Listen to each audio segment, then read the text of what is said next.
Hello नमस्कार, मैं हूं दीपक और आप देख रहे हैं डीएसके टॉक्स। आइए बात करते हैं बिग बॉस 17 के एपिसोड नंबर 1 यानी कि डे 1, जो कि हमने कल रात को देखा, जिसमें कि बिग बॉस अपने ही बुने हुए चक्रव्यूह में फंस करके रह गया है। बिग बॉस ने कल बड़ी बड़ी बातें करी कि उन्हें ये घिसे पिटे एक्ट, ये ड्रामा, ये बचकानी हरकतें बिल्कुल पसंद नहीं है। बिग बॉस चाहते हैं कि कंटेस्टेंट अपनी ओरिजिनल थॉट प्रोसेस, अपनी ओरिजिनल पर्सनैलिटी, अपना सब कुछ ओरिजिनल दिखाएं। लेकिन क्या खुद बिग बॉस ओरिजिनल कंटेंट लाना चाहता है? खुद बिग बॉस भी तो वही घिसा पिटा ड्रामा हर सीजन में रिपीट करता है, जो कि हमने ओवर द ईयर्स देखा है। इन सारी चीज़ों के बारे में बात करेंगे। हालांकि मेरा इस बार एक फोकस है कि मैं एक्सटर्नल फैक्टर्स या फिर पीछे के सीज़न की बातें ना करूं, लेकिन कुछ ना कुछ ऐसा हो ही जाता है कि यार पीछे के सीजन्स का मेंशन करना थोड़ा सा बनता है। तो इन सारी चीज़ों के बारे में डिटेल से बात करेंगे। उसके पहले अगर वीडियो अच्छा लगे तो लाइक कर दीजिएगा और कीजिएगा चैनल को सब्सक्राइब यदि आपने नहीं किया है तो, सो दैट जब भी वीडियो डालूं, क्योंकि मेरा कोई फिक्स टाइम होता नहीं वीडियो डालने का, तो जब भी वीडियो डालूं आपको मिल जाए। और सोशल मीडिया हैंडल्स पर आप मुझे चाहें तो फॉलो भी कर सकते हैं। तो आइए इस एपिसोड की चर्चा करते हैं, जहां पर हमें एपिसोड शुरू होते से एक फेक फाइट दिखाई देती है। अच्छा, ये फेक फाइट होती है ये उडारिया कपल के बीच में। और ये जो उडारिया कपल है ना इस सीजन का, ये उडारिया कपल वही सोशल मीडिया एजेंसी या फिर पीआर के थ्रू मैनेज किया जा रहा है, जो पीआर एजेंसी पिछले साल जो पहला उडारिया कपल आया था उन्हें वो मैनेज करती थी। आई थिंक इन सिंक नाम है, जो जग्गा को मैनेज करती थी। अभी जग्गा पार्ट 2 को वो मैनेज कर रही है। चलो ये तो हो गई बाहर की बात, वापस से एपिसोड में आ जाते हैं और शुरू से शुरू करते हैं। तो ये एपिसोड शुरू होता है दिन नंबर पहला और समय बताया जाता है रात को 2 बजे, जहां पर मनारा और अभिषेक के बीच में आर्ग्यूमेंट होता रहता है। रूम एलोकेशन का तो आपको पता ही है कि भाई मनारा को ये राइट दिए गए थे। अब अभिषेक को चुल्ल काटती है कि दिखने के लिए भाई फेक फाइट तो करनी पड़ेगी। अब अभिषेक को आप ये बोल करके डिफेंड कर सकते हैं कि देसी लौंडा है भाई, स्पॉन्टेनियस रिएक्शन है। स्पॉन्टेनियस रिएक्शन ऐसे नहीं होते हैं। जिस तरीके से वो मनारा से बात कर रहा था, मनारा ने कहा था कि आपको पूरा कुछ पता नहीं है तो आप स्टूपिड लगोगे। मनारा ने इसको अभिषेक को स्टूपिड नहीं बोला था, लेकिन उसने तो अलग ही आपने स्टूपिड बोला, आप स्टूपिड हो, ये हो वो। उसके बाद वो ईशा उडारिया का जो कपल का जो दूसरा हिस्सा है वो भी आ जाता है और फिर दोनों एक दूसरे के ऊपर चिल्लाने लगते हैं, चीखने लगते हैं। फिर पास में आ जाते हैं, क्या आप क्लोजअप करते हैं? हाँ, इतनी पास में आकर के वो लड़की के ऊपर चढ़ रहा है, चिल्ला रहा है। ये स्पॉन्टेनियस नहीं है, ये प्री प्लान्ड और फेक एक ड्रामा है जो कि बाहर से इन लोगों ने प्लान किया। आपको थोड़ा सा ना अब एक बाहर की बात मैं बताता हूँ, या फिर थोड़ा अलग रेफरेंस में आपको समझाता हूँ। जब ग्रैंड प्रीमियर एपिसोड हुआ था पिछले सीजन का, आपको याद होगा वो miss brand, oh Shalin mind your language, I am a brand. तो ये जो टीना ब्रांड थी, इनकी और शालीन की जो पीआर एजेंसी थी वो एक ही थी। फिर कैसे इन लोगों ने डे 1 से लव स्टोरी प्लान करी थी, आपने सबने देखा। बट ये टीना दत्ता जब स्टेज पर आती हैं, तब इनके साथ आई थी एकला चलो वाली वो सृजिता डे। दोनों बेस्टीज थी, इनके वीडियोस दिखाए गए। फिर इनके बीच में तनातनी झगड़े की शुरुआत बिग बॉस ने कराना चाहिए, आपको सब याद होगा। बिल्कुल ऐसे ही इस सीजन में ये उडारिया का जो सस्ता कपल है, ये दोनों स्टेज पर साथ आते हैं। दोनों एक टाइम पर रिलेशनशिप में थे, दोनों स्टेज पर इनको क्लिप दिखाई जाती है, दोनों के बीच में झगड़ा होता है, आर्ग्यूमेंट होता है। और ये सलमान खान ऐसी ही सिचुएशन में था बिग बॉस ओटीटी सीजन 2 में, जब अविनाश और पलक की एंट्री हुई थी और वो भी स्टेज पर एक दूसरे से आर्ग्यूमेंट करते हैं, वो भी रिलेशनशिप में थे और सलमान के सामने काफ़ी आर्ग्यूमेंट करते हैं। तब सलमान खान ने कहा था कि यार ये ऐसी चीज़ें मेरे सामने क्यों करते हो, ये ऐसे कपल्स को लाते ही क्यों हैं। बट बिग बॉस ओटीटी में अविनाश और पलक, फिर सृजिता और ये टीना आपने देखा ही, और अब हूबहू वही वाला ट्रैक यहाँ पर ये ईशा और अभिषेक के बीच में भी चला जा रहा है। स्टेज पर जब इनके वीडियो दिखाए गए थे, तब अभिषेक ने कहा था कि उसने दिल बहुत लगा लिया है, अब वो दिमाग से खेलेगा। ठीक है, अब मेरी बात ध्यान से सुनिए। अभिषेक ने अपने एवी में कहा था कि वो दिमाग से खेलेगा। घर के अंदर आता है तो कमरा कौन सा चुनता, मोहल्ला कौन सा चुनता है? दम वाला। अगले दिन वो बोलता है कि उसे दम नहीं, उसे दिल वाले मकान में जाना है। तो कितना कंफ्यूज्ड कैरेक्टर है ये अभिषेक। स्टेज पर बोला था कि वो दिमाग से खेलेगा, घर में आता है तो दम, लेकिन थोड़ी देर बाद उसे दिल चाहिए। तो कितना एक कंफ्यूज्ड आत्मा है, आपको समझ में आ रहा होगा। बट इसके बावजूद लोग इसे सपोर्ट भी करेंगे, डिफेंड भी करेंगे। लोगों का हक है वो कर सकते हैं, बट ऐसे लोग मुझे स्पाइनलेस लगते हैं जिनमें कोई रीढ़ की हड्डी नहीं है, जो अपनी बोली बात पर टिक नहीं सकते। तो ऐसे लोगों को मैं थोड़ा कम ही पसंद करता हूं। और अभिषेक जो है वो बिल्कुल भी रियल नहीं है। उसने बिग बॉस 13 देखा है, सिद्धार्थ और आसिम की फाइट, तो वो पूरी तरह से उसी तेवर को ओढ़ करके आया है। छोटी छोटी बात के ऊपर वो चिल्लाने लगता है, चढ़ने लगता है, मैं तो ऐसा ही हूँ, मैं तो ऐसा ही हूँ, मैं तो ऐसा ही हूँ। अब मैं देखना चाहूँगा वीकेंड का वार में जब सलमान खान इसको थोड़ी खरी खोटी सुनाएगा तो क्या ये सलमान खान के सामने भी अपनी शर्ट के बटन खोल करके दुबला पतला सा तो है, 2-4 बेंच प्रेस मार करके चेस्ट निकाल करके आ गया। पूरी तरह से फुल्ली तो उसकी बॉडी बनी है नहीं, लेकिन जितना उसका बाइसेप है उतना तो आई थिंक मेरा फोर आर्म है। लेकिन आप देखें कि कैसे वो अभिषेक चीखता है, चिल्लाता है, वो पतली सी अपनी क्लीवेज दिखाता फिर रहा है बटन खोलकर। तो ये अभिषेक जो इतनी बड़ी बड़ी बातें कर रहा था कि मैं तो ऐसा ही हूँ, मैं सुन के नहीं लूँगा, मैं तो ऐसा बोलूँगा, ये करूँगा, मैं ऐसा ही हूँ, मैं ऐसा ही हूँ, जब सलमान खान इसे खरी खोटी सुनाएगा तब इसका ये तेवर हम देखेंगे कि मैं ऐसा ही हूँ, मैं ऐसा ही हूँ, मैं ऐसा हूँ। तब देखेंगे, हमें भी पता चल जाएगा कि अभिषेक में कितना दम है जब सलमान खान इसकी क्लास लेंगे। बिकॉज जिस तरह से इसने फेक फाइट करी है, और वो जो फिरंगी छपरी है जो कि गे है, और बिग बॉस का जो टेम्पलेट है वो एक छपरी तो लाते ही साथ एक बाइसेक्सुअल गे टाइप का इंसान पहले गुप्ता आया करता था, फिर वो अडातिया आ गया, और इस सीजन में ये नावेद करके है, इंग्लैंड का टीवी प्रेजेंटर, होस्ट, एंकर जो भी है, वो ओपनली अभिषेक उसके सेक्सुअल प्रेफरेंस के बारे में पूछ रहा था। तो क्या पता सलमान खान इन चीज़ों को हाईलाइट कर दें। बिकॉज मुझे याद आ रहा है वो श्रीशांत वाले सीजन में था ना, वो संचेती कौन था, वो भी गुप्ता का बिस्तरा पार्टनर था, उसके ऊपर श्रीशांत ने कुछ बोल दिया था, तो सलमान खान ने कहा था कि किसी के सेक्सुअल प्रेफरेंस के बारे में बात करने वाले आप कौन होते हो। तो देखना होगा कि सलमान खान ये पॉइंट या पिक करते हैं या नहीं। एनीवे, तो यहाँ पर ये अभिषेक और इनकी फेक फाइट चलती रहती है। थोड़ी देर के बाद यही अभिषेक जो कि वो ईशा पर चिल्ला रहा था, सडनली आकर के पोलाइटली बात करते हैं। फिर रात में जब ये दोनों बैठ करके सोफे पे बात करते हैं, तो ये अभिषेक क्या बोल रहा था कि एक जुहू के होटल में ये तहलका मिला था, बोला प्रैंक करेंगे, टॉप 5 में जाएंगे। तो एक चीज़ तो आप अच्छे से समझ जाएं कि ये कंटेस्टेंट जो अंदर दिखावा करते हैं कि अच्छा आपको कहीं तो देखा है, नहीं आपको कहीं और देखा है, हाँ अच्छा वाओ, तो अंदर एक्टिंग करते हैं ये लोग, लेकिन बाहर ये लोग न सिर्फ एक दूसरे से मिलते हैं, फ़ोन पे बात करते हैं, बल्कि डिस्कशन वगैरह सब कुछ होता है। और ये चीज़ें आपको बिग बॉस के हर सीज़न में दिखती हैं। But thanks to Bigg Boss 16 जहाँ पर शालीन आया था, और शालीन ने कन्फेशनों में गुस्से में सब बोल दिया था कि किसकी कितनी एमजी होती है, बाहर से सब लव स्टोरी सारी चीज़ें प्लान की जाती हैं। बट इसके बावजूद लोग जो रहते हैं वो सोचते नहीं हैं, समझते नहीं हैं। जैसा ये सेलिब्रिटीज़ के पीआर हाँक देते हैं, उस भेड़ चाल में वो चल पड़ते हैं। वोटिंग ट्रेंड, ये ट्रेंड, बॉस मीटर, ये मीटर, वो meter, who is your favourite, दुनिया जहाँ की पंचायत। एनीवे, तो ये जो अभिषेक और ईशा की जो बातचीत है, इससे आपको पता तो चल गया होगा कि स्टेज पर इनका जो आर्ग्यूमेंट था वो फेक था, इनकी जो फाइट थी वो फेक थी। सिर्फ दिखने के लिए ये लोग फेक फाइट पिक करते हैं, भले ही मुद्दा इनसे जुड़ा हो ना हो, बट दिखने के लिए इन लोगों ने फेक फाइट की, और क्लियरली इस्टेब्लिश हो गया कि ये सिर्फ फुटेज वाली फेक फाइट थी। खैर, इसी दौरान बिग बॉस जो रहते हैं वो बीच में कूद पड़ते हैं और अनाउंस कर देते हैं कि इस बार बिग बॉस जो है वो फुल्ली बायस्ड रहने वाले हैं, फुल्ली पार्शियलिटी करने वाले हैं। ये तो बिग बॉस हर सीजन में करते हैं, इसमें नया क्या है? नया है ना मित्रों, नया ये है कि इस बार बिग बॉस ये चीज़ें खुद कह के कर रहे हैं। और जब बिग बॉस ने ये सब कहा ना कि बिग बॉस इस बार ओपनली फेवरेटिज्म करेंगे, ओपनली बायस्ड होंगे कुछ लोगों के प्रति, ये बात सुनकर ना मुझे दिली सुकून मिला। मुझे कहीं ना कहीं अंदर से ऐसा फील हुआ कि यार ये मेरी जीत है।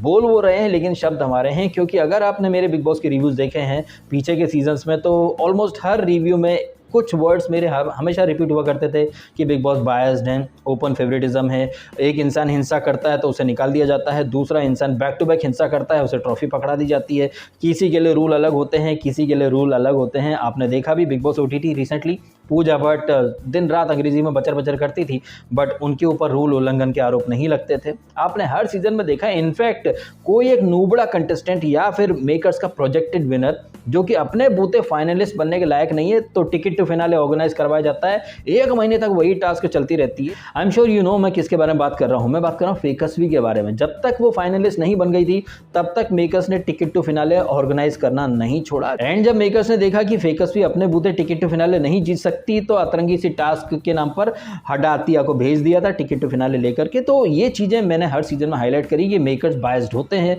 अपने लोगों के लिए मेकर्स फेवरेटिज्म लेकर के चलते हैं। I am really happy and glad कि वो चीज़ जो मैं अक्सर आपके सामने हाईलाइट करता रहा, वो चीज़ कल मेकर्स ने खुद ने, बिग बॉस ने एक्सेप्ट कर ली कि हाँ इस बार वो ओपनली बायस्ड होकर के चलेंगे अपने फेवरेट कंटेस्टेंट के लिए। मेकर्स हद से ज़्यादा फेवरेटिज्म लेकर के चलेंगे। अब बस मुझे एक ही चीज़ का इंतज़ार है कि सलमान खान कब अपने मुंह से बोलता है कि रियलिटी शो में रियलिटी सिर्फ 2% होती है, 98% वहाँ पर सब कुछ प्री प्लान स्क्रिप्टेड ड्रामा होता है। जिस तरह से कल बिग बॉस ने बोल दिया कि हाँ वो बायस्ड होंगे, इसी तरह से मैं बड़ी बेसब्री से इंतज़ार कर रहा हूँ कि कब सलमान खान आता है और कहता है कि हाँ भाई बिग बॉस अब रियल नहीं रहा है, वो स्क्रिप्टेड ड्रामा बन चुका है। बोल दो, उसमें बोलने में देखो कोई बुराई नहीं है। ये तो हम सब जानते हैं कि यार हम सब की ज़िंदगी में एक स्क्रिप्ट तो चलती है, सबको पता है अपनी स्क्रिप्ट का दी एंड क्या होने वाला है। हम लोग पैदा हुए हैं तो हम लोग मरेंगे भी, ये हम सब की लाइफ की एक स्क्रिप्ट है। किसको कहाँ कब कैसे मिलना है ये सब ऊपर वाला तय करता है। तो जैसे हम सब की ज़िंदगी में एक बिगिनिंग है, एक दी एंड है, उस बिगिनिंग और एंड के बीच में हम क्या करते क्या नहीं करते वो हमारी लाइफ की जर्नी है। और ऐसी ही स्क्रिप्ट और ऐसी चीज़ें आपको बिग बॉस में भी तो देखने को मिलती हैं। वहाँ भी एक बिगिनिंग है, वहाँ भी एक दी एंड है, और बीच में कंटेस्टेंट क्या करते हैं कैसे करते हैं। कुछ लोग काफ़ी नेचुरल तरीके से जाते हैं, वहीं कुछ लोग डे 1 से जो उन्हें सिखाया गया है, बताया गया है, बस वही रटना वो शुरू कर देते हैं। खैर यहाँ पर जैसे ही बिग बॉस ने बोला कि ये जो आप बचकानी फाइट कर रहे हैं, ये घिसा पेटा ड्रामा चला रहे हैं, ये बंद करें, आप ओरिजिनल थॉट प्रोसेस लेकर के चलें। ये बातें कर तो दी हैं बिग बॉस ने, लेकिन खुद बिग बॉस अपने बनाए हुए चक्रव्यूह में फंस के रह गया, क्योंकि बिग बॉस कंटेस्टेंट से उम्मीद कर रहा है कि वो ओरिजिनल रहें, लेकिन क्या खुद बिग बॉस ओरिजिनल है? बिग बॉस ने जो चीज़ें बिग बॉस 16 में करवाई, ये जग्गा मग्गा के थ्रू, वही चीज़ें जग्गा मग्गा पार्ट 2 के थ्रू वो करवा रहा है। बिग बॉस पीछे के सीजन में भी गे इंसानों को लेकर के आया करता था, यहाँ पर भी वो वैसे ही किसी एक इंसान को लेकर के आ गया है। बिग बॉस ने लास्ट सीजन में निम्मो को आते सी कैप्टन बना दिया था स्पेशल पावर देकर, बिग बॉस ने यहाँ पर वही चीज़ें मनारा के थ्रू करवाना शुरू कर दी हैं। बिग बॉस वहाँ पर शालीन और टीना को ज़बरदस्ती में थोपते रहे हमारे ऊपर एक लव बर्ड के रूप में, कपल के रूप में, और बिग बॉस इस सीज़न में भी ऐसा ही कुछ करेगा। तो वो बिग बॉस जो कि कंटेस्टेंट से उम्मीद करता है कि कंटेस्टेंट रियल रहें, ओरिजिनल रहें, क्या खुद बिग बॉस ओरिजिनल है? अगर वाकई में बिग बॉस ओरिजिनल होता तो ये कपल्स को लाना, ये रूम, ये सारी हथकंडे, वही घिसी पिटी हरकतें रिपीट नहीं होती। बट खुद बिग बॉस ये चीज़ें करवाता है, लेकिन पब्लिक के सामने बिग बॉस एक नैरेटिव डालना चाहता है कि नहीं भैया बिग बॉस जो है इस बार बहुत ज़बरदस्त मोड में है।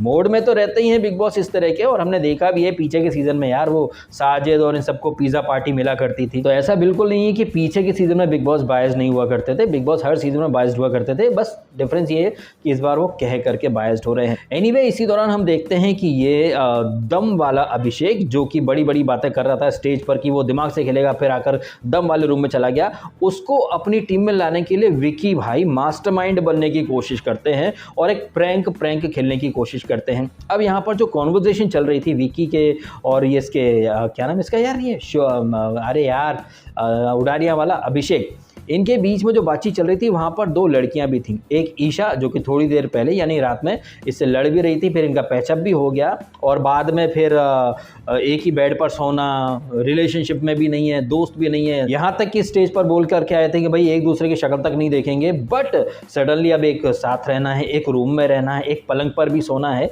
इस फितरत को तो मनारा ने towards the end of the episode काफ़ी अच्छे से हाईलाइट करा था, एक्सपोज भी करा था कि तुम एक रिलेशनशिप में नहीं हो, लेकिन तुम पलंग पर साथ में सोना चाहते हो। वो तुम्हारी एक्स थी और तुम्हारा बाहर जो बॉयफ्रेंड है वो या गर्लफ्रेंड है वो क्या सोचेगा कि भाई तुम अपनी एक्स के साथ एक पलंग पर सो रहे हो। तो मनारा जो है वो इतनी डम्ब नहीं है जितनी कि वो पोर्ट्रे करती है। वो है तो शातिर, लेकिन हाँ वो 24 घंटे अतरंगी मुंह बना करके घूमती रहती है, आड़े टेढ़े मुंह बना करके घूमती रहती है। अब इस मनारा को, जो कि सबसे पहले आई थी वो दिल वाले रूम में, इसको ये बाहर निकालना चाहते हैं विकी भाई। और विकी भाई कह रहे थे कि यार कल को कोई टास्क हुई रूम वाली तो अपने को फिजिकल स्ट्रेंथ वाले लोग चाहिए। देखो मैं स्टेटस की बात नहीं कर रहा हूँ, लेकिन एक वो क्या होता है पावर के हिसाब से, स्ट्रेंथ के हिसाब से we need a male partner. तो वो लोग उस रूम से इसको मनारा को बाहर निकालना चाहते हैं। अब विकी है, नील है, और वहाँ पर ये भी आ जाएगा अभिषेक, तो इनकी टीम बलवान बाहुबली बन जाएगी। अब वहाँ पर ईशा भी थी और आई थिंक अंकिता लोखंडे भी थी। इनके मुंह से एक शब्द भी नहीं निकला कि यार तुम ऐसे कैसे बात कर सकते हो, तुम लड़कियों को कम करके आंक रहे हो। आप यकीन मान करके चलिए कि ऐसी ही चीज़ कोई और बोल देता। अरे बोल क्या देता भाई साहब, बोला ही है ना। ये जो प्रैंक के बाद जब ये कौन लड़की थी वो आगरा वाली जिसकी चप्पल रह गई थी, वो प्रीमियर एपिसोड में बंसल करके, सानिया बंसल या सोनिया बंसल, उससे जब इसका अभिषेक का आर्ग्यूमेंट हो रहा था तो तब इसने लड़की ने बोला ही था ना कि यार लड़की से ऐसे कैसे बात करता है। तो ये अब देखें कि जो सेलिब्रिटीज़ होती हैं ये कितनी सहूलियत से मुद्दे उठाती हैं। अगर विकी कह रहा है कि लड़कियों में स्ट्रेंथ कम होती है तो ना अंकिता कुछ बोली ना ही ईशा कुछ बोली, बट ऐसा ही कुछ अगर कोई और बोल देगा किसी टास्क के दौरान तो हाउ डे यू, तुमने लड़की को कमजोर कैसे मान लिया, मैं भी पावरफुल हूँ, मैं स्ट्रांग हूँ, ये हूँ वो हूँ। तो ये दोगलापन जो है ना सेलिब्रिटीज़ का, स्पेशली ये फीमेल एक्ट्रेसेस का, इनका पार्टनर, इनका दोस्त अगर बोल दे लड़कियों में स्ट्रेंथ नहीं है तो चलता है, बट कोई और कुछ बोलेगा तो फिर उसका ये कॉलर पकड़ लेंगी।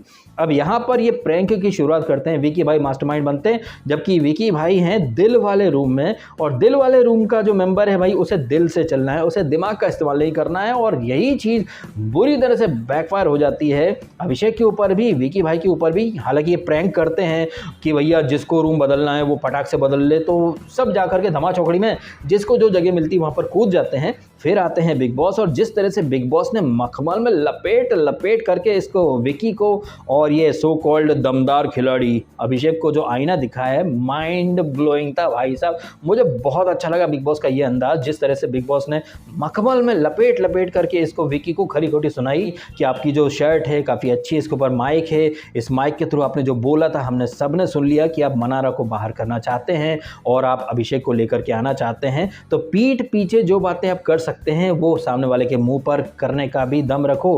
अरे दम कैसे रख पाएंगे भाई साहब, ये तो दिल वाले कमरे में है, दम तो इनके अंदर है ही नहीं। ये तो अर्चना का पल्लू, अर्चना नहीं यार क्या नाम है, अंकिता, उसका पल्लू पकड़ करके दिल वाले रूम में जाना चाहते हैं, और दिल वाले रूम में जाकर के ये दिमाग लड़ाना चाहते हैं। अगर आपको दिमाग लड़ाना था तो आप भाई दिमाग वाले कमरे में आते। और अभिषेक जो खुद को बड़ा दमदार बाहुबली मान रहा है, मुझे लग रहा है कि उसने दम वाला जो टैग है ना इसे बहुत सीरियसली ले लिया है कि देखो मैं चीखूंगा चिल्लाऊंगा तो दमदार लगूंगा, जबकि एक नंबर का चूतिया लग रहा है ये अभिषेक।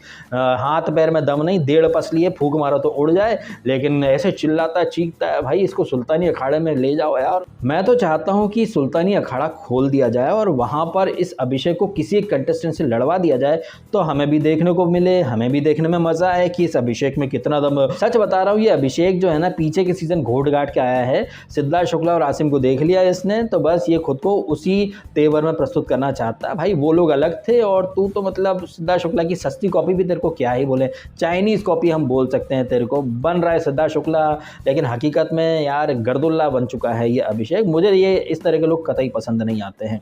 खैर इसी दौरान और भी तमाम चीज़ें होती रहती हैं। वो जो जिग्ना मैडम है वो अपनी दर्द भरी दास्तान सुनाती रहती हैं। हाँ, इसी दौरान वो आर्काइव रूम में जो दिमाग वाली हैं वकील मैडम, उन्हें बुलाया जाता है कि भैया घर चलाने की जिम्मेदारी दिमाग वालों की होनी चाहिए, तो ड्यूटी एलोकेशन किसको क्या करना है ये सब कुछ होता रहता है। कुछ मेजर हैपनिंग चीज़ें होती हैं नहीं, वो जो फिरंगी छपरी है उससे सेक्सुअल प्रेफरेंस वगैरह ये सब पूछता है अभिषेक, और ये ईशा, इन सब की बातें, हंसी मजाक फन मस्ती ये कुछ रहा है। बीच बीच में निब्बा निब्बी वाली लव स्टोरी चलने की आई थिंक शुरुआत हो रही है। मनारा और मुनव्वर, इनके निब्बा निब्बी टाइप की बातचीत। हालांकि मनारा को बिग बॉस ने मुनव्वर और रिंकू के साथ बुलाया और पोटेंशियल फेवरेट बोल दिया है।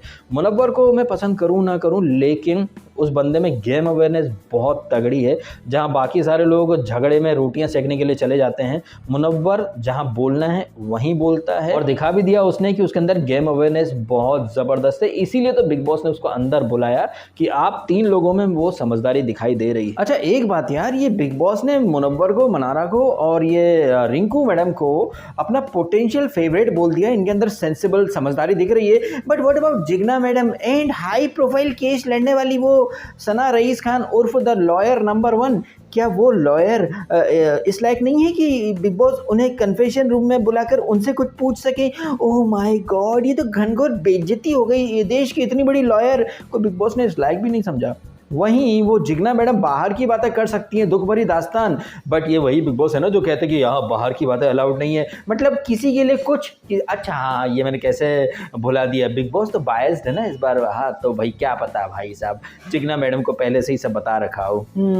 समझ में आ गया सब। वहीं जो दूसरा है यूट्यूबर, वो क्या नाम है उसका, यूके राइडर, और वो एक और है वो गेमर करके, वो जो गेमर भाई है उसके वन लाइनर्स बहुत अच्छे हैं। जिस तरीके से वो टॉयलेट साफ़ करने के ऊपर ये लोग बात कर रहे थे, और इससे भी आज आई थिंक आज रात को कुछ झगड़ा होगा पादने के ऊपर, वो लड़कियों के सामने पादने में शर्माता है, ऐसी कुछ बातचीत है, तो उंगलियां दिखा दिखा करके लड़ाई झगड़ा होगा, वो भी फेक फाइट है। और एक और जो यूट्यूबर है वो तहलका, भाई वो तो यार सीधा यहाँ पर अपना मजाक उड़वाने के लिए आया है, सही चीज़ का स्टैंड ले नहीं रहा, उसको सिर्फ प्रैंक करना है। मुझे लग रहा है जैसे वो पुनीत सुपरस्टार था, मौत का खेला करने वाला, ऐसी हरकतें करने के लिए ये सो कॉल्ड प्रैंक महाराज आए हैं, जिनके बारे में बात कर रहा था वो अभिषेक की होटल में जुहू में मिलो, 15 मिनट अपन बात करेंगे, प्रैंक करेंगे, ये करेंगे वो करेंगे। तो ये सब कुछ सेटिंग वाला माहौल चल रहा है, और ये उस बिग बॉस में चल रहा है जहां पर बिग बॉस चाहते हैं कि सब ओरिजिनल रहें। मतलब बिग बॉस तो चाहता है कि कंटेस्टेंट ओरिजिनल तरीके से जिए रहें, बट क्या बिग बॉस ओरिजिनल कॉन्सेप्ट लेकर के आ रहा है? खुद बिग बॉस भी तो वही टेम्पलेट फॉलो कर रहा है। वो टीना, सृजिता, दोस्त फिर दुश्मन, यहाँ पर ये उडारिया कपल को खड़ा कर दिया गया। उधर बिग बॉस OTT में पुनीत सुपरस्टार था, तो यहाँ पर वो प्रैंक वाले को लेकर के आ गए। बिग बॉस 16 में अब्दू था, तो यहाँ पर एक और वो नावेद करके लेकर के आ गए हैं। तो बिग बॉस खुद भी तो वही घिसा पिटा ड्रामा चला रहा है। बिग बॉस चाहता है कंटेस्टेंट से कि आप घिसी पिटी हरकतें ना करो, लेकिन क्या खुद बिग बॉस ओरिजिनल, यूनिक और नई नई चीज़ें कर रहा है? नहीं, बिग बॉस अपने बुने जाल में खुद फंस गया है, या फिर ये कहें अपने ही बुने चक्रव्यूह में खुद बिग बॉस फंस करके रह गया है। लेकिन वो बिग बॉस है तो वो तो पतली गली से निकल जाएगा और ब्लेम डालेगा कंटेस्टेंट के ऊपर।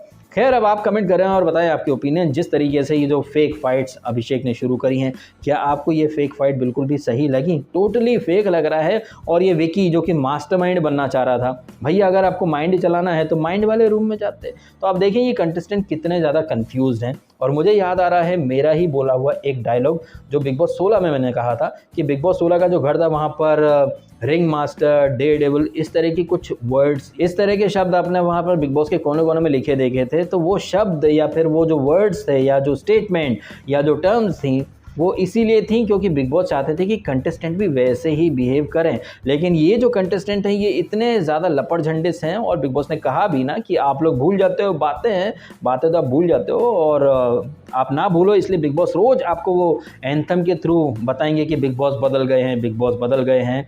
वैसे बिग बॉस का ये वाला एंथम ना पिछले एंथम से थोड़ा अभी तक तो कम लगा है, बट धीरे धीरे सुनेंगे तो ये वाला एंथम भी अच्छा लगने लग जाएगा। अदरवाइज तो जैसे ये एंथम शुरू करा इन लोगों ने, मुझे लगा कि वही वाला एंथम बजेगा, बिग बॉस पे हम कुर्बान हैं, बिग बॉस। लेकिन नहीं, इस बार एंथम थोड़ा सा अलग है। अब देखते हैं कि आने वाले दिनों में ये जो नया वाला एंथम है, ये बदला सा जो बिग बॉस है, जो कि बिग बॉस खुद कह रहा है कि वो बदल गए हैं, अब ये बदलाव कितने दिन तक जारी रहता है ये खैर आने वाले दिनों में पता चलेगा।